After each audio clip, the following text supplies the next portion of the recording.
अरे गोविंद भगवान की। और देखिए हमारे महाराज जी ने ये लोकप्रिय पूर्व विधायक हैं, आज भी पूरी विधानसभा के अंतर्गत महाराज सभी जनता, जितनी भी जनता जनार्दन है, माता भाई बंधु सभी का बड़ा स्नेह है हमारे पूर्व विधायक के प्रति। और मैं व्यासपीठ से महाराज जी के द्वारा भी आशीर्वाद है, महाराज जी ने अभी यहाँ से आशीर्वाद दिया है, हमारे पूर्व विधायक महोदय की समस्त मनोकामनाएं ठाकुर जी पूर्ण करेंगे। बोलो गोविंद भगवान की।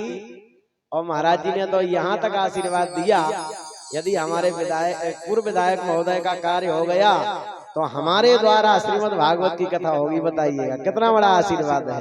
तो ताली बजा करके एक बार स्वागत करेंगे। और महाराज जी अपने द्वारा बताइए, तो ऐसे हम जब संतों का आशीर्वाद हमारे पूर्व विधायक महोदय के ऊपर है तो भगवान का आशीर्वाद भी तो स्वतः ही उनको मिल जाएगा। बोलो बांके बिहारी लाल की जय। आज हमारे बीच में श्रीमद् भागवत सप्ताह का आयोजन हमारे रखी खेत पर 5वीं बार संपन्न होने जा रहा है। और ऐसा सौभाग्य रहा है कि हमारे हर भागवत में रमेश जी और विधायक पूर्व विधायक आज जो राज्य मंत्री हमारे भागवत में पधारे हैं, हम जो जोरदार जो तालियां बजा करके स्वागत करेंगे। और पुरोहित परिवार की ओर से हम जो संजय कुमार शर्मा सोनू से आग्रह करेंगे कि माल्यार्पण करके स्वागत करें। और 4 तारीख को हवन पूजन भंडारा है, तो हम उनसे निवेदन करेंगे कि 2 कन्याओं की जो शादी भी है उस कार्यक्रम में अवश्य पधारें। उस दिन का थोड़ा समय निकाल करके और हमें अनुग्रहित करें। और पिछली बार जब हमारी जो चौथी भागवत सप्ताह थी उसमें करूंगा कि 4 तारीख को हमारे जो निवेदन को स्वीकार करें। धन्यवाद। बोले गोविंद भगवान की। तो देखिए पूर्व विधायक महोदय के लिए पुरोहित परिवार की ओर से भी आशीर्वाद, सभी ग्रामवासियों की ओर से। तो मैं प्रश्न कर रहा हूं कि जिनके ऊपर भगवान की कृपा है, दुनिया में कोई भी दुश्मन बन जाए उसका बाल बांका नहीं हो सकता है, परंतु अपने इष्ट के प्रति श्रद्धा और भक्ति होना चाहिए। बताइएगा महाराज परीक्षित की गर्भ में भगवान ने रक्षा कर ली, उत्तरा को यह भरोसा था अपने इष्ट के प्रति। तुलसीदास जी महाराज कहते हैं, बोले जाओ निखी नाथ सहाय करे जब कौने बिगारे करे नर तेरो।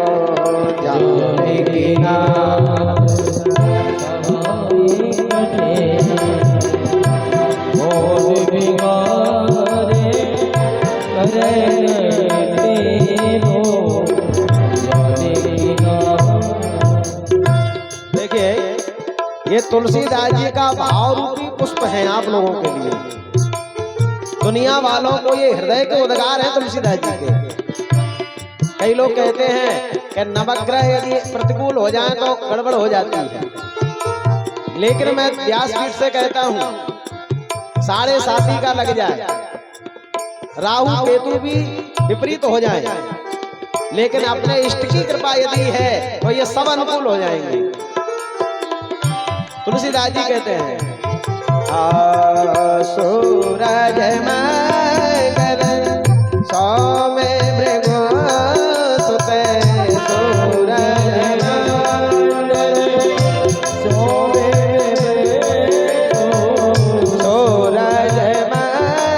मगर सौमे भृगु सुते, सूरज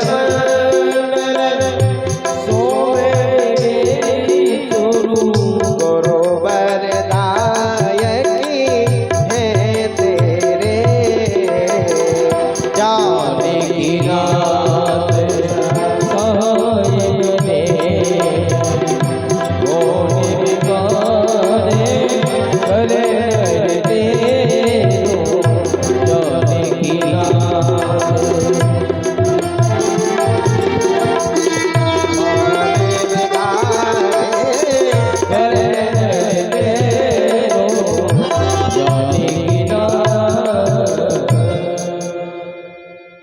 देखिए ये तुलसीदास जी महाराज का भाव है। मेरा आपसे निवेदन है, इस कथा से शिक्षा मिलती है कि भगवान की जब कृपा है, हजारों लोग दुश्मन हो जाएं वो सब अनुकूल हो जाएंगे धीरे धीरे। बोलो जय श्री कृष्ण। यहाँ उत्तरा के ऊपर भगवान की कृपा थी तो परीक्षित को गर्भ में भी भगवान ने बचाया। यहाँ भगवान हस्तिनापुर को छोड़ करके द्वारकापुरी जाने लगे। भगवती कुंती ने देखा तो स्वर्ण थाल में आरती सजा कर भगवान की आरती कर रही है और हाथ जोड़ करके कहती हैं, नमस्ते पुरुषं मीश्वरं प्रकृते परं अलक्षयं सर्वभूतानां मंतरवर्य भवेष्ठितम्। हे द्वारकाधीश, हे वासुदेव कृष्ण, ये बताओ आप इतना अद्भुत श्रृंगार करके कहां जा रहे हो? भगवान बोले, बुआ जी 3 दिन के ताई हस्तिनापुर छोड़ करके द्वारकापुरी जा रहा हूं। लेकिन कुंती उदास हो गई। भगवान बोले, बुआ जी मेरा मन करता है तू कुछ मांग ले मुझसे, मैं तुझे देना चाहता हूं। क्या मांग ले? बोले जो इच्छा हो। भगवती कुंती ने उस समय क्या मांगा? कुंती कहने लगी, माधव तेरा स्मरण जीव को कब होता है पता है? जब विपत्ति के पहाड़ टूटे तब तेरी याद आती है। तो मुझे ऐसा लगता है कि यदि तू मेरे ऊपर प्रसन्न है तो झोली फैला करके कुंती मांग रही है। क्या कहती है? विपदा संतुना सस्व तत्र तत्र जगत गुरु भवतो दर्शनं स्यात् पुनर्भव दर्शनम। हे गोविंद, देना है तो विपत्ति के पहाड़ मेरे जीवन में टूटे। जैसे ये विपत्ति मांगी उस समय भगवान बोले, बुआ जी बस मुझे पता है कि जन्म से लेकर के आज तक तुझे सुख नहीं मिला। जवानी में बाल्य अवस्था में माता पिता का सुख नहीं मिला, जवानी में पति का सुख नहीं मिला, और जब बालक हो गए तो वैधव्य को प्राप्त हो गई। 5 बालकों को पाल पोस के बड़ा किया। 12 वर्ष का अज्ञातवास मिला पांडवों को और विष के लड्डू खिलाए। कभी तुम्हें सुख नहीं मिला, अब सुख का समय आया तो तू दुख मांग रही है। लेकिन कुंती कहती है, माधव मुझे पक्का भरोसा है कि जब विपत्ति आती है तो केवल तेरी याद आती है। सुख के माथे सिले पड़े जो हरदम नाम उड़ाए और बलहारी बात दुख की जो पल पल नाम रटाए। देखो भाई, 4 कारण ऐसे होते हैं उसके कारण जीवात्मा परमात्मा से बहुत दूर पहुंच जाता है। उसके 4 कारण है मुख्य। कौन कौन से? पहला कारण है विद्या का मद। यदि आप पढ़ लिख करके योग्य बन गए तो भगवान से धीरे धीरे दूरी हो जाएगी आपकी। पढ़ा लिखा व्यक्ति जो होता है, जिसने पुस्तकों से विद्या का अध्ययन किया है, उसको अहंकार जागृत हो जाता है। लेकिन याद रखना, जिसने गुरुकुल में रह के गुरु की सेवा की है और विद्या का अध्ययन किया है, ऐसी विद्या यदि आपने प्राप्त की है तो उस विद्या के द्वारा समाज का और राष्ट्र का कल्याण होगा। ये पक्की बात है। लेकिन जो विद्या आपने पुस्तकों में से सीखी है, ना माता पिता की सेवा की और ना गुरु की सेवा की, ऐसी विद्या प्राप्त करके पेट तो आपका भर जाएगा, गृहस्थी का संचालन हो जाएगा, लेकिन ऐसी विद्या के द्वारा अहंकार भी जागृत हो जाता है। पहला कारण है कि जीवात्मा विद्या के कारण दूरी हो जाती है परमात्मा से। और दूसरा कारण है जवानी का मत। जब युवावस्था होती है तो माता पिता गुरु और भगवान की कोई आवश्यकता नहीं, कितना प्रमादी व्यक्ति हो जाता है। दूसरा कारण है जवानी। और तीसरा कारण है धन। ये धन का मद है। पैसा यदि है, वैभव है, संपत्ति है, तो माता पिता गुरु भगवान की कोई आवश्यकता नहीं। ये तीसरा कारण है। और चौथा कारण है पद प्राप्त कर लेना, अधिकार मद। अधिकार कहते हैं पद प्रतिष्ठा प्राप्त कर लेना। कोई भी पद यदि आपको प्राप्त हो जाए तो इतना अहंकारी व्यक्ति हो जाता है कि भगवान गुरु संतों से कोई वास्ता नहीं है। बताइएगा, सुग्रीव को जब पंपापुर का राज्य मिल गया तो वचन दिया था मैं तुम्हारी सहयोग करूंगा, लेकिन पंपापुर का राज्य जैसे ही मिला तो भगवान गुरु सबको भूल गए। तो मेरा आपसे निवेदन है कि यह 4 कारण ऐसे हैं जिसके कारण जीवात्मा और परमात्मा की दूरी हो जाती है। बोलो गोविंद भगवान की। आज कुंती कहती है गोविंद दुख जब आता है तो तेरा स्मरण होता है। यही बात हनुमान जी महाराज कहते हैं। हनुमान जी से पूछा कि सुख में भजन होता है कि दुख में, तो हनुमान जी महाराज डंके की चोट पे कहते हैं, कहे हनुमते विपत्ति प्रभु सोई, कहे हनुमते विपत्ति प्रभु सोई, जप तप सुमिरन भजन न होई, जप तप सुमिरन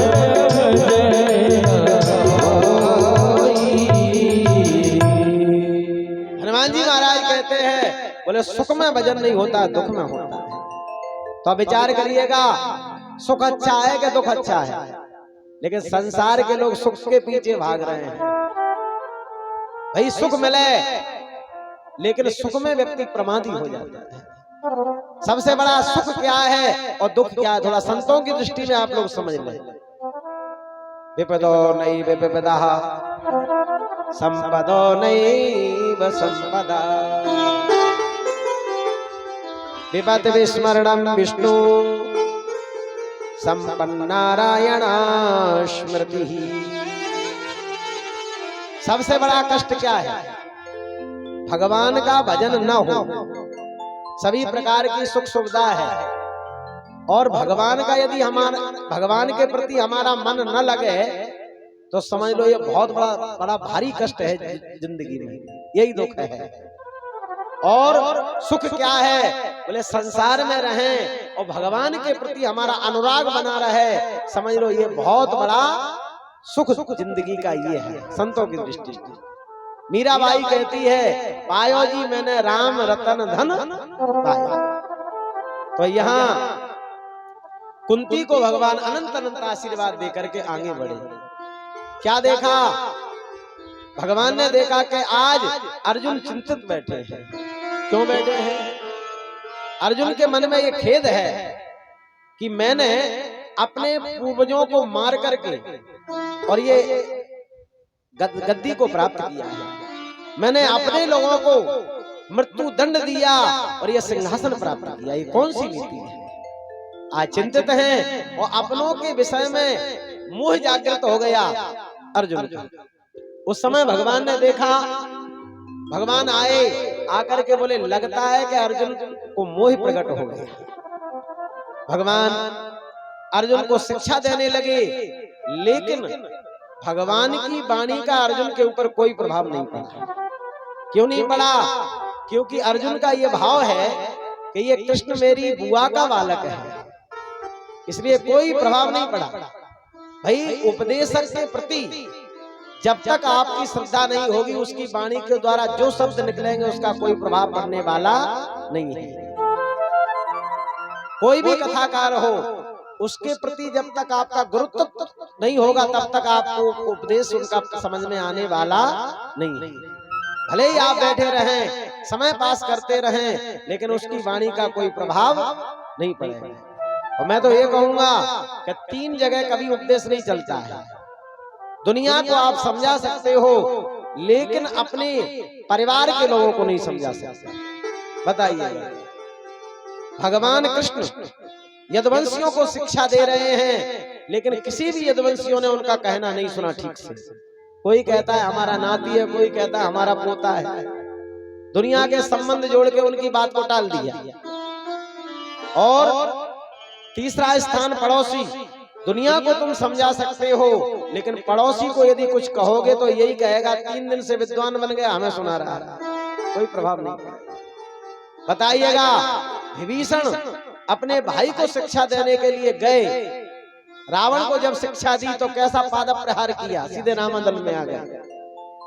और तीसरा स्थान है, आप दुनिया को समझा सकते हो लेकिन अपनी पत्नी को नहीं समझा सकते। बोलो जय श्री कृष्ण। जय श्री कृष्ण। बताइएगा कितने बड़े विद्वान हो जाओ लेकिन दुनिया मानेगी तुम्हारी बात को, पर पत्नी मानने वाली नहीं है।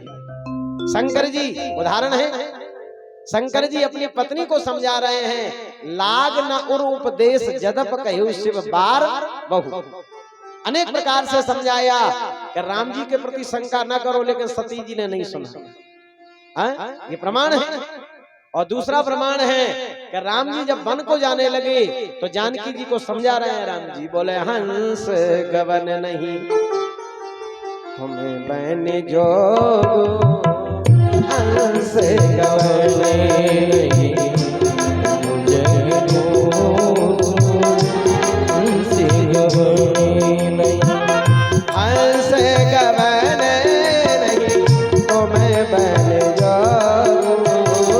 हंस गवन नहीं सुने आप जैसे मोहे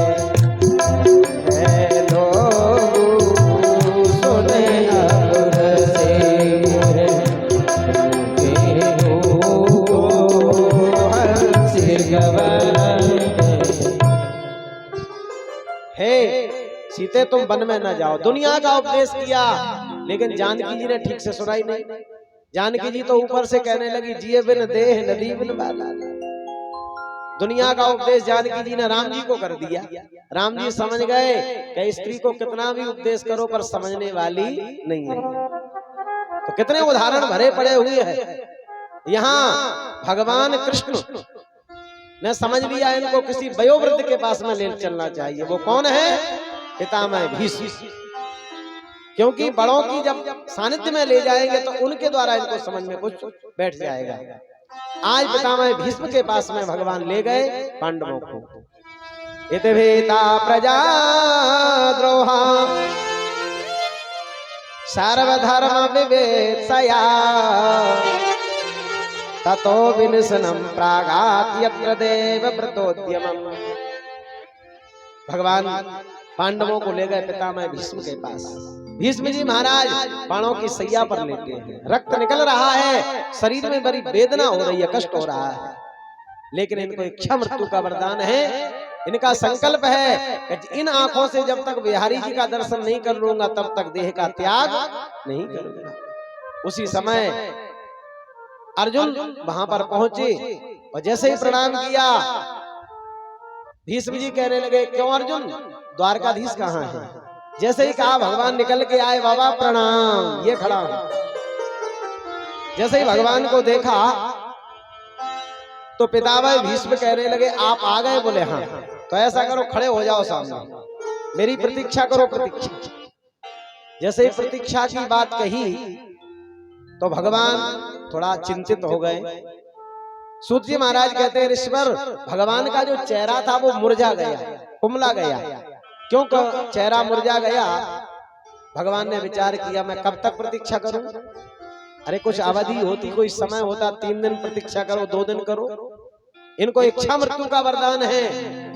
भीष्म जी बोले सुनो, जैसे मैंने आपकी प्रतीक्षा की थी, मेरे शरीर में कष्ट हो रहा है, वेदना हो रही है, लेकिन मेरी प्रतीक्षा है कि जब तक भगवान नहीं आएंगे तब तक देह को नहीं त्यागना। तो जैसे आप विलंब से आए हो तो मैं भी आपको प्रतीक्षा करा रहा हूं, खड़े हो जाओ सामने। और जैसे ही भगवान का चेहरा कुमला गया, भगवान बोले कितने दिन प्रतीक्षा करना है बाबा ये तो बता दो। तो भगवान हंस करके बोले सदैव देवो। भगवान कहते हैं पितामह सुनिए। भीष्म जी कहने लगे भगवान से, बोले सदैव देवो भगवान प्रतीक्षता। ये भागवत जी कहती है प्रतीक्षा करो। बोले कब तक प्रतीक्षा करें?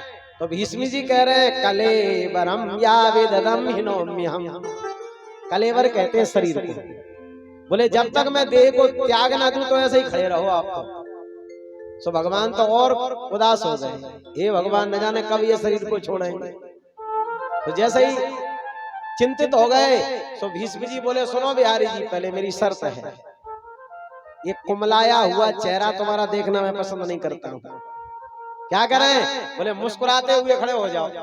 भागवत जी में लिखा है, प्रसन्न हासारुण लोचनो मुखम मुखाम मुझो ध्यान पतश्च चतुर्भुजम।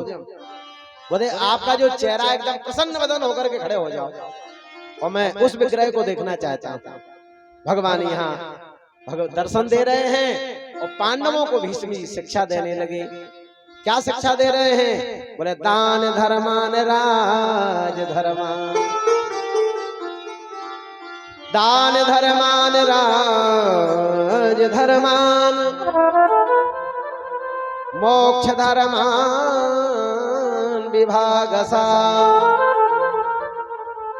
स्त्री धर्मान भगवत धर्मान, समासव्यास योगता। व्यास पद्धति से और यहाँ पर भीष्म जी ने उपदेश दिया अर्जुन को। क्या कहा? बोले दान धर्म। ए अर्जुन, तुमको राजा बनना है तो राजपद प्राप्त करके दान जरूर करते रहे। यदि दान नहीं करोगे तो फिर आपका कल्याण नहीं होगा। दान के बारे में बहुत बड़ी महिमा गाई भगवान ने, क्योंकि पुण्य की जड़ पाताल में और पाप की जड़ सीधी हॉस्पिटल अस्पताल। पुण्य की परीक्षा कब होती है? बोले धीरज धर्म मित्र और नारी, आपत काल परखिए चारी। हॉस्पिटल में आप सो रहे हैं, गाड़ी में यात्रा कर रहे हैं और रात्रि में सो रहे हैं, तो सोते समय गाड़ी में यात्रा करते समय हमारा पुण्य ही हमारा कवच बन जाता है। ये पुण्य आपत्ति विपत्ति में उसका परीक्षण होता है। यहाँ दान के बारे में बताया, राज धर्म का निरूपण वर्णन किया। राजा का कर्तव्य क्या है? भाई राजा प्रजा के लिए भगवान होता है, सीधी सीधी। राजा को मानव न समझो। कोई भी पद यदि प्राप्त हो जाए, भगवान कहते हैं वह मानव नहीं है, वो मेरा ही विग्रह है। वो लोग जय श्री कृष्ण। राजा का कर्तव्य क्या है कि प्रजा के साथ में कोई अन्याय हो रहा है तो उसका समाधान ढूंढ करके उसका समाधान करे। जिस राजा के राज्य में प्रजा को कष्ट होता है वह राजा नरक का गामी बन जाता है। मैं ये कहूंगा, एक गांव में अन्याय हो रहा है, परिवार में अन्याय हो रहा है, तो परिवार का अन्याय का फल किसको भोगना पड़ेगा? घर का जो मुखिया है उस व्यक्ति को उसका प्रायश्चित करना पड़ेगा। बोलो जय श्री कृष्ण। और इस गांव में यदि अन्याय हो रहा है, अनीति हो रही है, तो उसका प्रायश्चित किसको करना पड़ेगा? गांव का जो प्रतिष्ठित व्यक्ति है, मुख्य जिसको हम लोग मानते हैं, उसको भोगना पड़ेगा। इसी क्रम के अनुसार राजा बनना सरल है पर उसका निर्वाहन करना ये बड़ा ही दुस्तर है। यहाँ राज धर्म के बारे में बताया, मोक्ष धर्म के बारे में बताया, अंत में कह दिया स्त्री धर्मान विभागसः। नारी जाति के ऊपर यदि कोई अन्याय कर रहा है तो उसको कभी बर्दाश्त न करो। जैसे ये उपदेश दिया तो भगवती द्रौपदी बगल में खड़ी थी, वो खिलखिला करके हंस पड़ी। जैसे ही हंसी, भीष्म जी बोले आप क्यों हंसी? द्रौपदी बोली कथा सुनाते रहो बाबा, बोलते रहो। नहीं बताना पड़ेगा।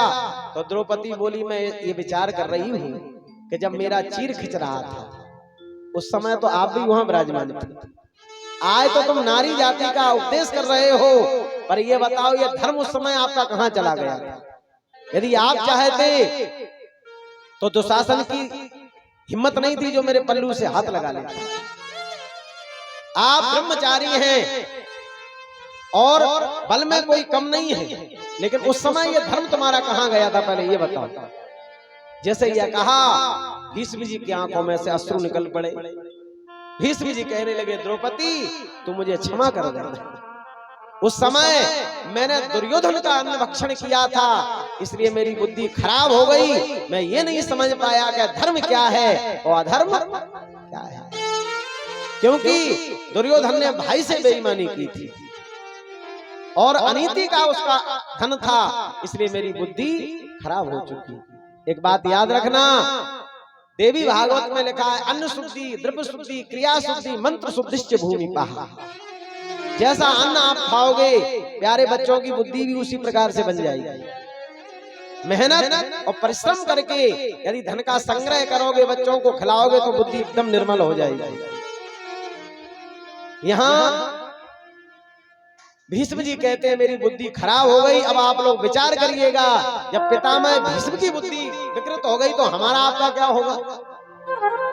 इसलिए धन कमाते समय व्यक्ति को डर नहीं लगता है, अनेक प्रकार के अपराध करता है, लेकिन उसका प्रायश्चित जब करता है तब गिड़गिड़ाता है, चिल्लाता है।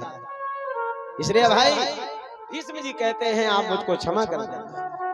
यहाँ माघ शुक्ल एकादशी के दिन 11 श्लोकों के द्वारा भीष्म जी भगवान की स्तुति गा रहे हैं। हे गोविंद, मेरी अंतिम इच्छा है कि मेरी एक बेटी है, उस बेटी का मैं विवाह करना चाहता हूं आपके साथ। भगवान हंस करके बोले तुम तो ब्रह्मचारी हो, बेटी कहां से आ गई। भीष्म जी कहते हैं इतिमति रूपी कल्पता वितृष्टः,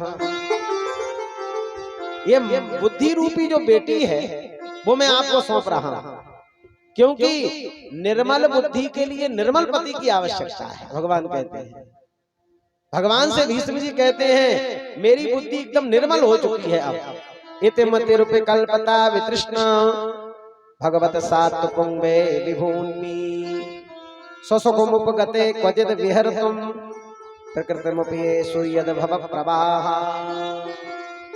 अब मेरे दिमाग में, मेरी बुद्धि में किसी भी प्रकार की कोई तृष्णा नहीं है भाई। 2-3 प्रकार की तृष्णा है, लो सोते बेते लोक ईसना तीनी और कहीं की मत इन कृत नमली। पुत्रेष्णा वित्तेष्णा ये सारी की सारी मेरी हृदय से निकल गई। अब ऐसा करो कि आपका मैं ध्यान करते हुए शरीर को त्यागूं। बड़ी प्यारी स्तुति गाई पितामह भीष्म ने। क्या कहते हैं, इतना तो करना प्यारे जब प्राण तन से निकले, गोविंद नाम लेकर फिर प्राण तन से निकले। इतना तो करना प्राण तन से निकले, गोविंद नाम लेकर प्राण तन से निकले। गोविंद नाम लेकर फिर प्राण तन से निकले। गोविंद नाम लेकर प्राण तन से निकले। देखिए ये स्तुति हमें रोजाना बोलना चाहिए भगवान के सामने। हे प्रभु इतनी कृपा करना, जब देह से प्राण निकले तो तुम्हारी छवि हमारे नेत्रों में आकर के बस जाए। गंगा जी का तट हो यमुना का बंसी तट हो, श्री गंगा जी का तट हो यमुना का बंसी तट हो, श्री गंगा जी का तट हो यमुना का बंसी तट हो, श्री गंगा जी का तट हो यमुना का बंसी तट हो। मेरा सावधान कट हो जब प्राण तन से निकले। मेरा सावधान कट हो प्राण तन से निकले। ना तो करना प्यारे जब प्राण तन से निकले। ना तो करना प्यारे प्राण तन से निकले। जय हो बोले वाके बिहारी लाल की। ताली बजाते हुए सभी लोग आएंगे।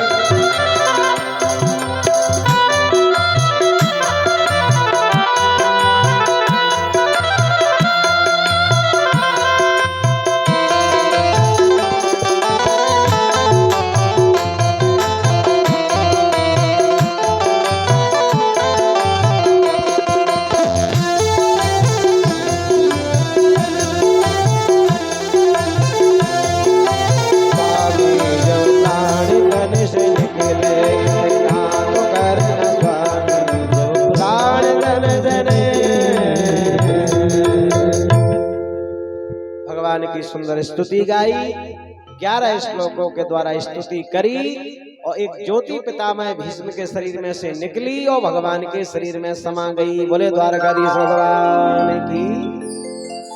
पितामह भीष्म का 5 भौतिक शरीर जमीन पर पड़ा है।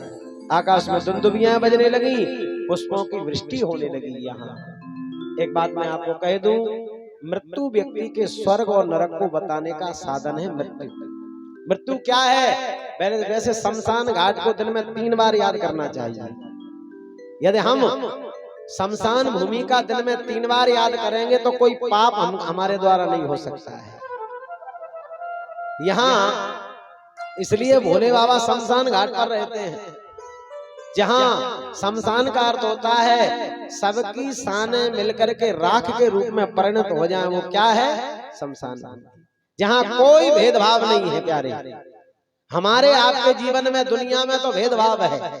हम पंडित हैं, आप क्षत्रिय हैं, दुनिया का नारी व्यवस्थाएं हैं, लेकिन एक भूमि ऐसी है जहां पर कोई भेदभाव नहीं। वो क्या है? शमशान। राजा आवे, रंग आवे, नारी पुरुष कोई भी आवे, लेकिन सबकी स्थिति साथ में एक जैसा व्यवहार होता है। उसको शमशान भूमि कहते हैं। यहाँ मृत्यु व्यक्ति की मंगलमय यदि हो जाए तो पूरे जीवन का रिजल्ट समझ में आ जाता है। जब व्यक्ति विद्यार्थी विद्याधन करता है तो उसके परिश्रम का मालूम चलता है, रिजल्ट जब निकल के आता है तब। बोलो जय श्री कृष्ण। तो पूरी जिंदगी का रिजल्ट क्या है? बोले मृत्यु।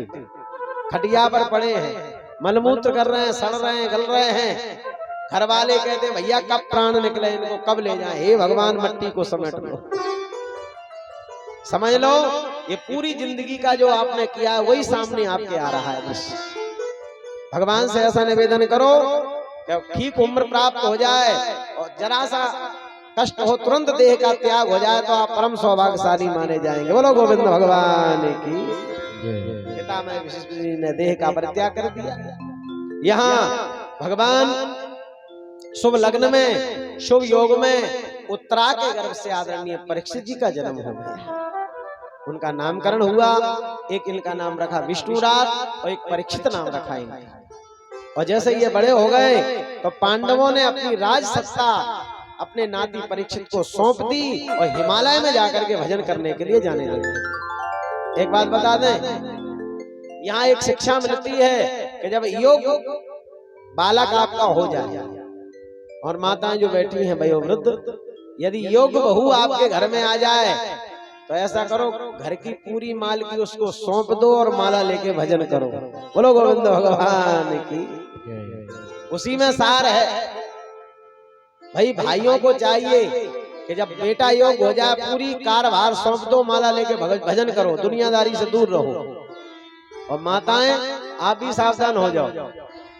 माताओं के पास में एक ऐसी चाबी रहती है जिसको अक्सर कर गले में बांध के रखती है। वो किसकी चाबी है? कथा सुनने जाना है, मोटा ताला लगा दिया। जिस कमरे में शक्कर गुड़ घी रखा है, दुनिया की व्यवस्था गृहस्थी का सामान रखा है, ताला लगाया, चाबी गले में डाल के बैठी। इसलिए माताओं जब योग बहू आ जाए तो धीरे से चाबी दे दो, भगवान का भजन करो। लेकिन याद रखना, माताएं कहती हैं कथा सुनाओ चाहे भागवत पर चाबी देने वाले नहीं। तो माताओं इतनी खतरनाक बहुएं आ रही हैं, जमाना बहुत बढ़ गया। इतनी खतरनाक बहुएं आ रही हैं, यदि मन से चाबी नहीं दोगे तो जबरदस्ती छुड़ा लेंगी। ध्यान रखना, स्वेच्छा से समर्पित कर दो। यहाँ राज सत्ता परीक्षित को दे दी और हिमालय में जाकर के पांडव लोग भजन कर रहे हैं। अंतिम समय आता है तो कोई साथ में नहीं जाता है। पांडवों ने दिव्य उपदेश किया और आगे बढ़ने लगे। किसी ने लिखा है आज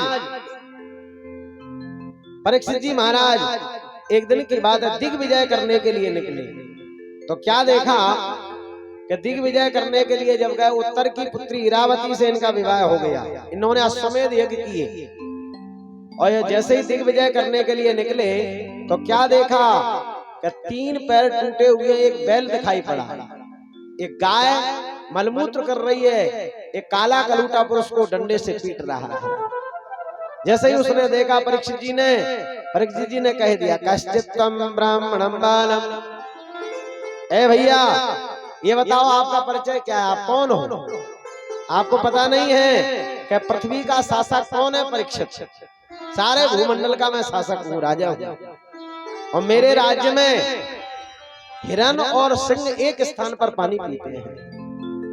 पर ये बताओ आपका परिचय क्या है, आप कौन हैं? जैसे ये प्रश्न किया, कस्तम अक्षरणे लोके बलादिश्यान बलान बली नरदेवेषु देशेण नटवत कर्मणा ध्वजा। ए भैया, तूने काले कलूटे जैसे नटों जैसा भेष बना रखा है, तेरा परिचय तू कौन है? जैसे प्रश्न किया तो जिसके 3 पैर टूटे हैं वह बैल के रूप में वह कहता है मेरा नाम है धर्म, और गाय के रूप में थी पृथ्वी, बोले मेरा नाम है धरणी।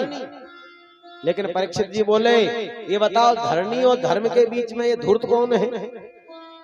कली कहने लगा मेरा नाम है कली।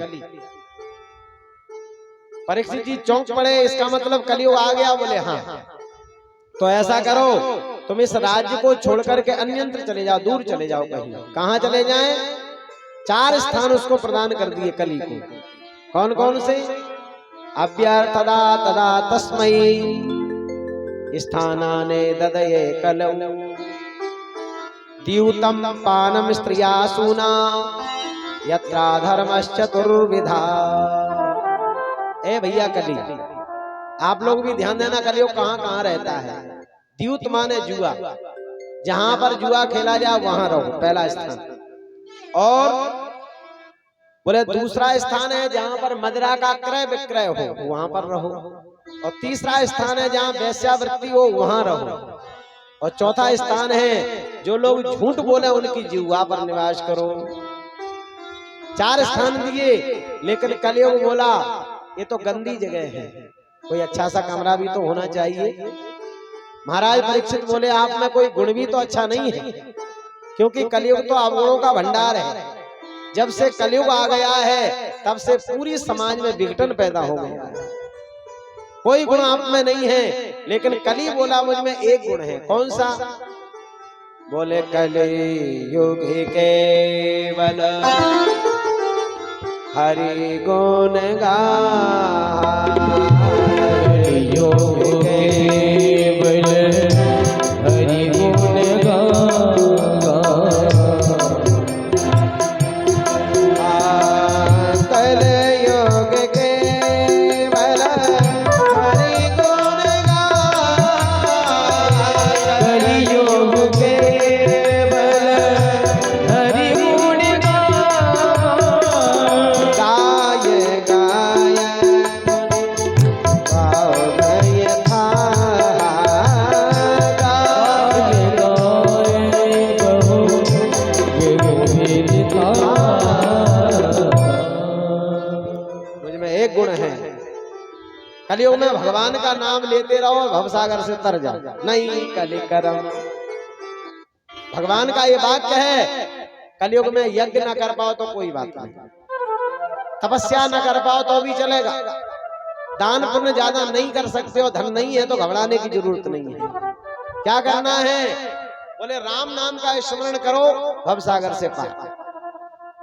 नहीं कली करम न भगत विवेकू, और राम नाम अवलंबन एक। कलियुग में यही एक जीवन का आधार है। बड़ा सुंदर जीवन का एक सहारा यदि है तो भगवत नाम है। यहाँ कलियुग कहने लगा मेरा जीवन तेरे गवाले, प्रभु से पग पग तू ही संभाले। प्रभु से पग पग तू ही संभाले।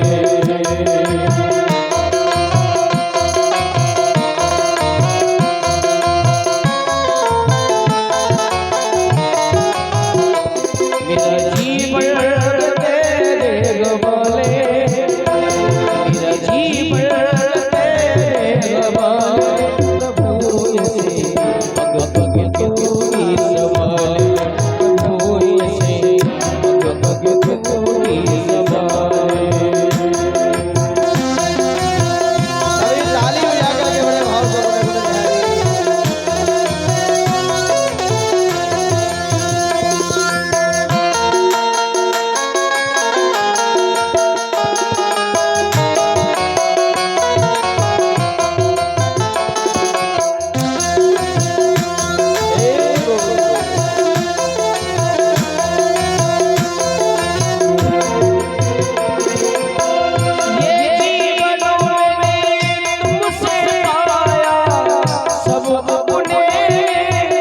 कोई न बनाया।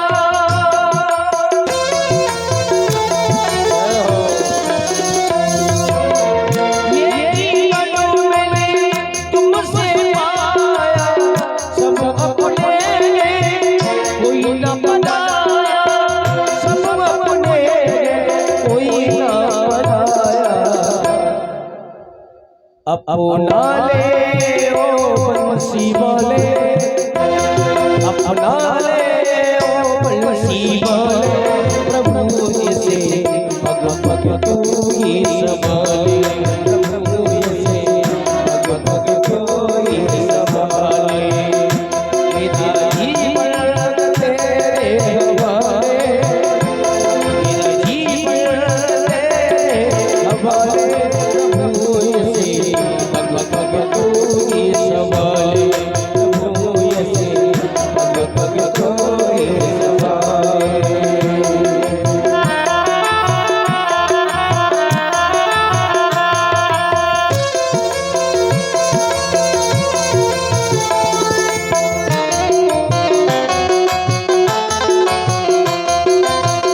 बोले बाजे हरिलाल की।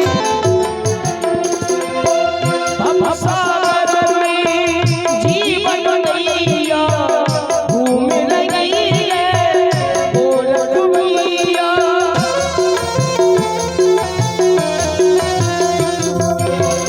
भवसागर में जीवन नैया घूम रही है गोरख मैया, घूम रही है गोरख मैया।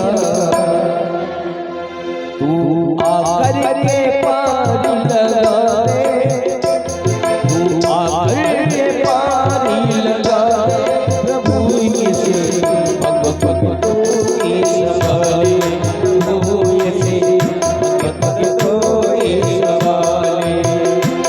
मेरा जीवन तेरे हवाले, मेरा जीवन तेरे हवाले, प्रभु से भग भग तू ही संभाले, प्रभु से भग भग तू ही संभाले, प्रभु से भग भग तू ही संभाले। बोले गोविंद भगवान की। यहाँ 4 स्थान उसको प्रदान कर दिए, लेकिन कल ही बोला मुझ में ये गुण है, कोई अच्छा सा स्थान हमें प्रदान करो। तो यहाँ शुद्ध जी महाराज कहते हैं राजा परीक्षित ने 5वां स्थान दिया उनको स्वर्ण। पुनश्च याजमानाय जात रूप मदाद प्रभु ततो निर्दम मदम कामम रजो वैरम च पंचमम। हे कली, आज से स्वर्ण में भी तुम्हारा निवास होगा। ऐसे 5 स्थान उसको प्रदान कर दिए। लौट करके राजधानी में वापस आए परीक्षित। क्या देखा? एक बहुत पुराना संदूक रखा था, संदूक।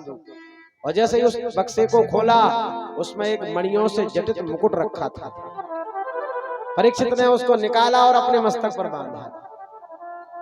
यहाँ कली को अवसर मिल गया, ये बिना परिश्रम के प्राप्त ये मुकुट है। अवसर मिला और इनके मस्तक में आके बैठ गए। ये शिकार खेलने के लिए जंगल में गए। भागवत में स्पष्ट लिखा है, एकदा धनरुद्धम विचरन् मृगयाम बने, मृगाननुगता शांता क्षुदितस्त्रसतो विषम। जंगल में शिकार खेलने गए, लेकिन प्यास लगने लगी, कंठ सूख गया। समीक मुनि का आश्रम देखा, रथ को खड़ा कर दिया, आश्रम में गए, प्रणाम किया, बाबा प्रणाम, मुझे प्यास लगी है, जल दे दो, मैं राजा हूँ परीक्षित। लेकिन महात्मा जी भजन में बैठे तो उन्होंने ध्यान ही नहीं दिया। भाई भजन में शरीर की सुध नहीं रहती है, देहाभान भूल जाता है। भजन में व्यक्ति जब तल्लीन हो जाता है, यहाँ बुद्धि इनकी खराब हो गई, मैं पृथ्वी का राजा, तो मेरा सम्मान नहीं किया महात्मा ने, कोई विचार नहीं किया, और धनुष कोटि से सर्प उठाया और महात्मा के गले में डाल दिया। बोलो जय श्री कृष्ण। एक बात बताएं, संतों के आश्रम में जाओ, तो मेरा आपसे आग्रह है, व्यासपीठ का ये वचन है, संतों के आश्रम में जाओ तो सम्मान लेने की इच्छा मत रखना। यदि महात्मा भजन कर रहे हैं और भजन में यदि आपसे बात नहीं की तो कई लोग मुंह बिगाड़ लेते हैं, हम महाराज जी के आश्रम में गए और हमसे बोले ही नहीं।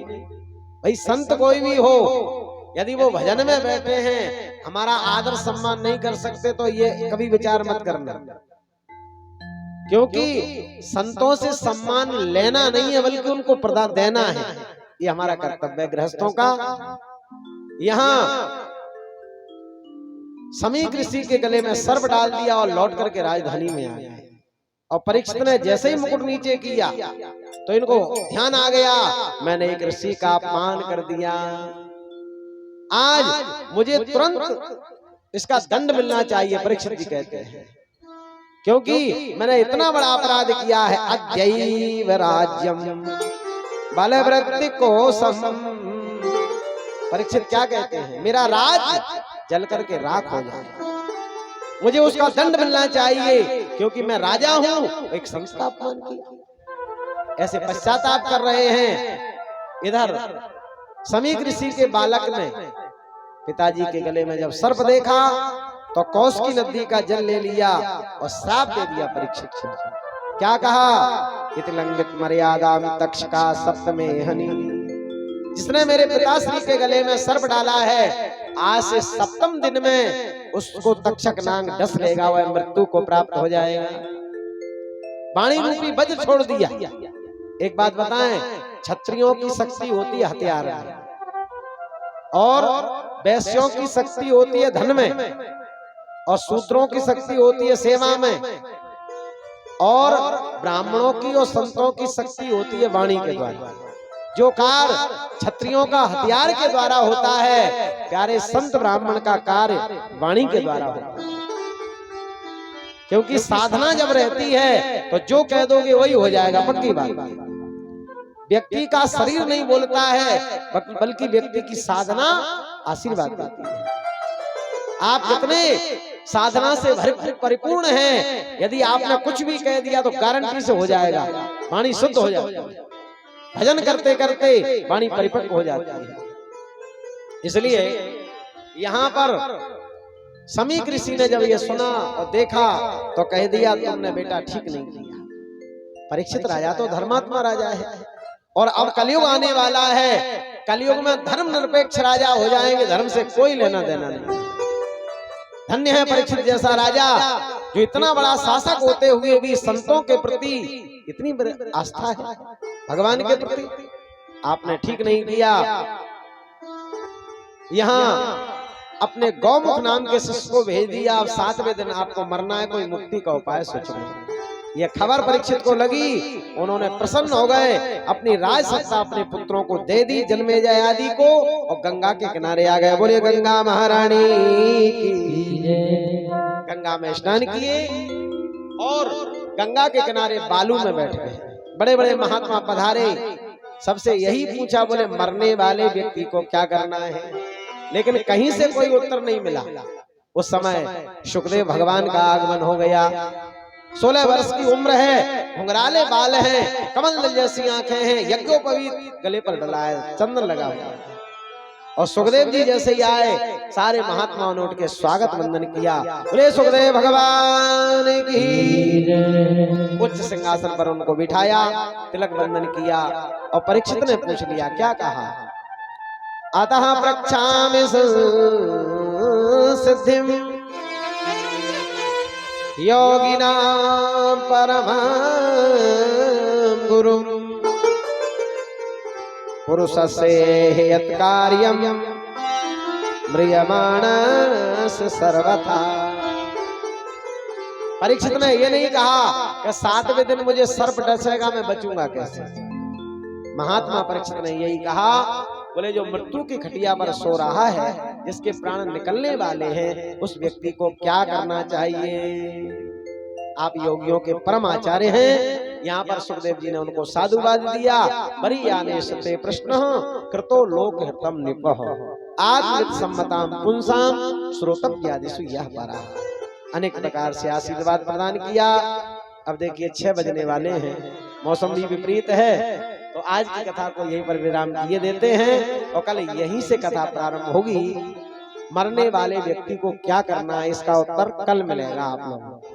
तो ठीक 2 बजे हमारे संगीत कलाकार मंच पर बैठ जाते हैं और 2:30 बजे तक आप लोग उपस्थित हो जाया करो, क्योंकि मौसम भी आगे शादी का भी पर्व है, तो थोड़ा सा 1-2 तारीख का अनेक प्रकार के विवाह आदि भी हैं, तो इधर भी समय से कथा विराम हो जाएगी, क्योंकि मौसम भी थोड़ा सा अभी गुरु का उदय हुआ है, इसलिए ऐसा ये मौसम रहता है। गुरु अस्त और उदय जब होते हैं तो वृष्टि तूफान इत्यादि का स्वाभाविक योग बन जाता है। तो देखिए आज की कथा भगवान के श्री चरणों में मैं समर्पित करता हूँ। आए दोबारा भगवान का नाम, इसके बाद आरती और प्रसाद। हमारे गोवर्धन से पधारे हुए श्री केदार सरन जी के द्वारा एक सुंदर भजन सुने, इसके बाद आरती जब तक तैयार हो रही है, एक दिव्य भजन, ये बड़ा कंठ भी इनका सुरीला है और बड़े रसिक हैं, वही ब्रजवासी हैं, तो कहना ही क्या है। एक भजन की प्रस्तुति 1-2 शब्दों में, इसके बाद आरती। आएगा जब रे बुलावा हरि का, छोड़ के सब कुछ जाना पड़ेगा। जय हो।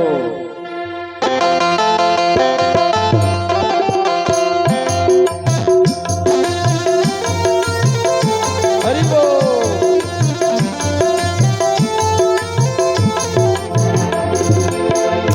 आएगा जब रे बुलावा हरि का, छोड़ के सब कुछ जाना पड़ेगा।